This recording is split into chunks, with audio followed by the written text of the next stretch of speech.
everyone! Welcome back to Ana Vibes Vlog. So for today's video, ito nagluluto na ako ng agahan, tanghalian ng anak ko. Kasi paalis ako niyan, pupunta ako kay Maribel, papuntang Nilambur. So ayan, nakasalang na at luto na mga agahan. So yung first communion dito sa India, ito sasabihin ko sa inyo kung paano sincelebrate. Kaya panoorin nyo ito!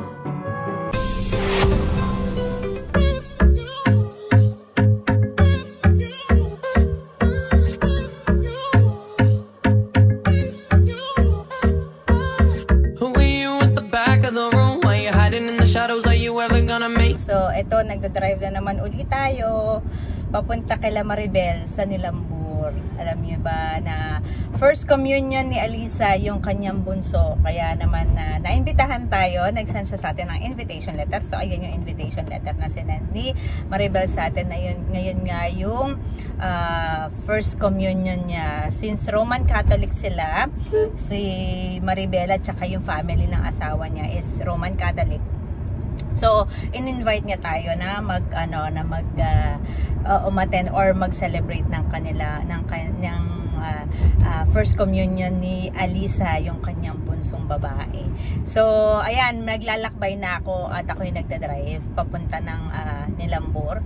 At later on, doon na tayo magkita-kita sa bahay. Hindi ko alam kung sino yung mga Filipino. Marami siyang in-invite. Nag-send siya ng invitation sa GC, pero hindi ko alam kung sino yung mga a-attend sa function na ito. So, importante sa kanila to, importante din sa atin bilang kaibigan natin si Maribel. Kaya kailangan talaga nating umattend, diba? So, yun, magdadrive na ako. Mahirap mag-drive at the same time mag-video. So, magkita-kita na lang tayo doon. See you later, guys! Andito na nga pala ako sa Edarikod. Ito nga pala yung malaking highway na ginagawa dito sa Kerala. Pag natapos to, napaka-convenient na ng maglakbay or mag-travel. Dito na tayo sa Manjeri. 30 minutes na lang kakarating na tayo sa Nilambur. Nandito na tayo sa junction ng Manjeri. So, ayan. Tayo naman. Medyo sa traffic light pa lang. May sasakyan. Sunday pa naman ngayon.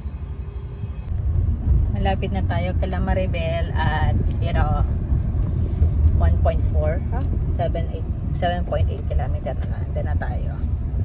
12 minutes to be exact.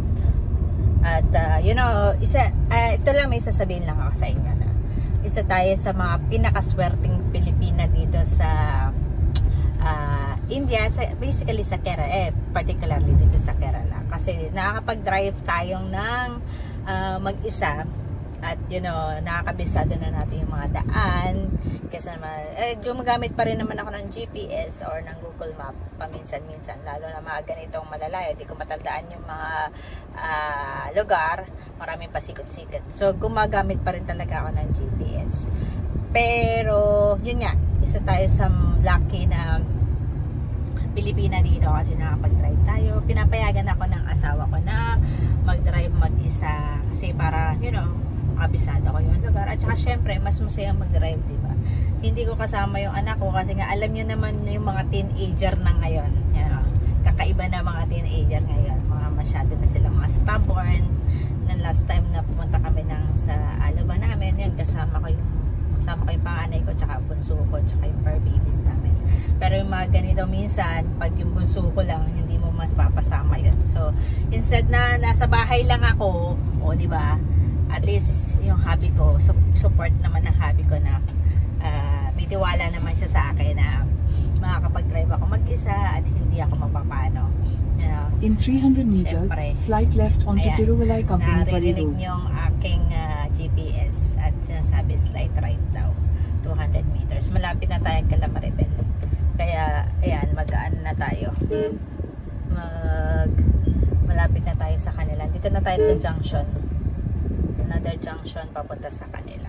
So, balik tayo mamaya later on, guys. Slight left onto Tiruvallai Company Pari Road. First time na. Tapos mga mo. Wala, nandun sa Chena yung isa. Tapos yung isa, ayaw sumama. Lalaki na nila, Tagal din, no? Ayun siya. Wala na, tawagan ko. Yan na. Asa na si Aling? Asa na si Alisa? Alisa na business. May bibigay lang akong di yan.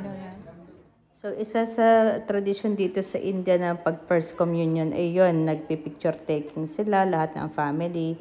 Akala ko nga may wedding nung unang pagdating ko. Kasi meron talagang buffet set up sa labas ng bahay. At may mga handaan. At yan, nagmamano pala yung mga anak ni Maribel sa akin. Yan yung panganay niya, yung si Alisa, yun. Yung first communion, yun yung bunso niya. Ito yung family ni Maribel, yun sa sister-in-law niya. So, ayan, nagpipicture taking, walang katapos ang picture taking. Ito naman si Annie, yung Filipina dito sa nilang Borden. Dati siya, matagal na rin siya dito sa India at umuwi lang siya ng Pilipinas for 3 years pero bumalik na siya para alagaan yung mga anak niya. So, ito na, yan, ito yung set up ng buffet set up. Hindi ko ina-expect na may ganito palang celebration dito. Akala ko yung maliit lang na celebration. Ayan si Ali. Diba? Ikaw, ano bang mo? Oh, First time, di ba? First time ko din. Parang kasal. Parang kasalan, diba? Pero maliit lang yung celebration. Pero may ayan, anak niya ang panganay. 2 lalaki din ang anak niya. Parang ako. Pag lumaki na yung mga anak ko, parang ako iiwanan ako. They will drive their own car, bike. Understand me? Yan yung isa pang anak niya. Hindi na susundan yan. 2 lang. Oh, 2 lang. Tama na ba? Tama na. Tagal niyo pong nawala. Nasa Pilipinas siya before ng pandemic pa, no? Ngayon lang din nakabalik. Tingnan mo, iba talagang freshness ng Philippines, di ba? Pag galing ka ng Pilipinas, ayan yung freshness. Bagong hair color. After 1 year, lotion ka na. Diba? Nakakalabas ng bahay. Nakakalabas ka ba? Sabi ko nga pag may gala ka, yain mo. Preso ka na naman. Diba? Nag-aalaga ng hindi. Okay lang yan. Pag maliliit, gala ako. Pag may para tayo. Pag dito sa kanila, syempre may mga anak tayo. Alaga natin. Ganun talaga. Pero pag malalaki na yan, maging katulad na ikaw. Ako, kasi may freedom na ako. Sana payagan ka. Pag malaki na yung mga yan. Oo. 2 boys ganun. Sila mag-aalaga sa'yo. Kaya tama lang nandito pa. Dahil pag sa Pilipinas ka nito. Parang sa'yo na may magdadrive na sa'yo. Oo, tama. May magdadrive sa'yo. May aangkas na sa'yo. Mag-aangkas sa'yo. O, diba? Nakatuwa, no? Malaki pala celebration dito. Communion ni Angelina. So, tingnan natin yung album. Ayan, no? Tingnan mo. Noong February yan, 2020. Nung after pandemic. Ibilisan ko na. Ayan. Kita mo, parang ang album niya ay parang kinasal. Ayan, no? Ayan si Alisa, oh. You become tall, Alisa. Ayun, diba? Akala ko kinakasal. Pati album, ang ganda ng quality ng album niya, oh. Kakaiba. O, diba? So, ganito ang celebration ng first communion dito sa India. So, ayan, may natutunan naman kayo sa kultura ng India dito sa Kerala, particularly Kerala. At Roman Catholic, Roman Catholic yung kanilang religion. So, ayan. Sabi nga ni Maribel para daw ikakasal. Oo, talaga nagulat ako. Kala ko kami kakasal. So, ito yung nasa bahay na yan. Ayan, tingnan mo si Maribel. Ay, asawa niya. Tingnan mo, parang wedding album lang. Parang wedding album na, oh, diba? May pagganyan-ganyan pa. Yeah. Diba? Ayan. O, diba? Sa atin sa Pinas wala Sa atin sa Pinas wala. Pagkatapos sa first communion, kanya-kanya na tayo. Kaya tayo dito sa labas, di ba? Like, kadalasan gano'n. Tama. Ganun lang. Ayan. Diba ang ganda ng album? Album pa na panalo na. Parang yung album niya pagkasal talaga. Pagkasal talaga. Bella tsaka asawa niya kinakunan. Comedy yung dating. Ayan, ah. Talaga yan sa album. Maribel, tama ng tao. Pati sila, comedy yan dating nito mag-asawa niya to. Ayan na. Tumatawa.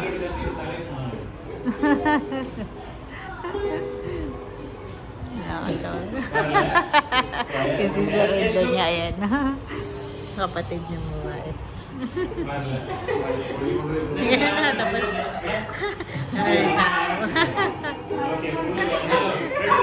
Hindi na tapos yung picture. Ayan, yung photographer. Ayan. Ayan. Ayan.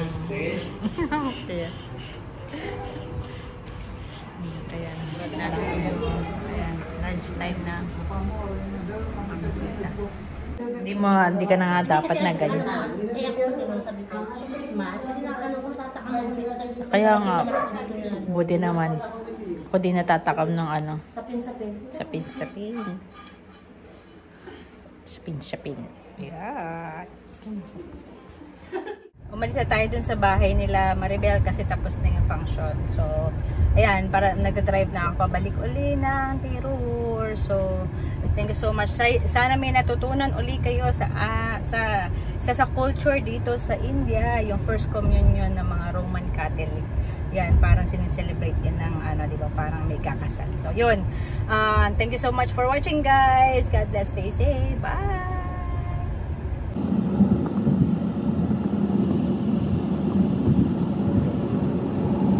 A breathless whisper tells me